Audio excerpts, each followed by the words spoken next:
How to manage risky allocations. Would you choose between a 10% sol weighting, average cost base of $50, versus taking the present opportunity to stack a theoretical retirement level bag at a bigger position size, circa 15%?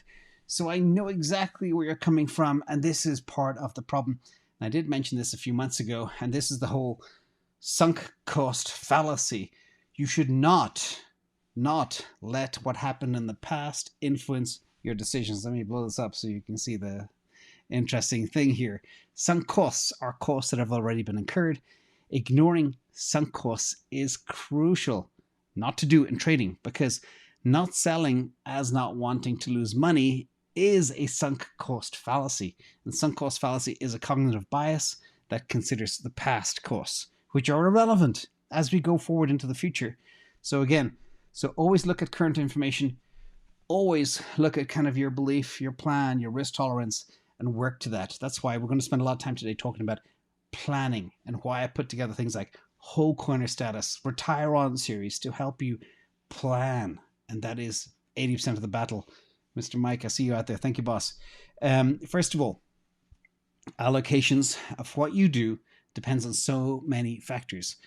Managing risky allocations is a complex topic, and I tend to invest primarily in disruptive assets because I know over time, as long as you have time, you will do better.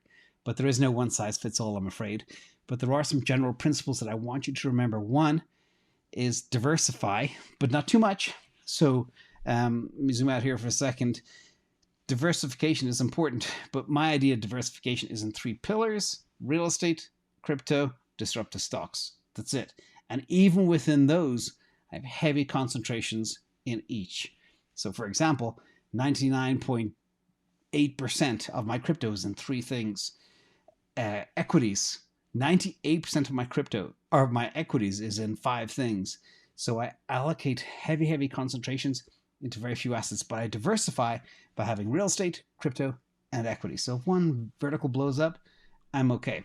The other thing that's important is you need to have your goals out there. I don't know what your goal is, how old you are, how much you have, how much you can risk, etc. But remember, have your goals. Another key principle is your risk tolerance. That is, how much do you risk you want to take on? And do you need to pull the money out in 6 months or 12 months? That's important. We know layer ones will go up. And in your considering case of increasing your sol weighting from 10% to 15%, that is a significant increase. I'm currently under 5%, so about closer to 4% sol, about 15-16% Ethereum, and 80% Bitcoin. We'll talk more about these allocations as well down the line, because there's another question regarding that. So really, you have to examine that for yourself. I do believe Ethereum will outperform Bitcoin, and I do believe Solana will outperform Ethereum. That's just the way things work. Smaller assets run faster, but the smaller assets are riskier. That's why I put everything on the table and build out price predictions and allocate accordingly, managing risk first.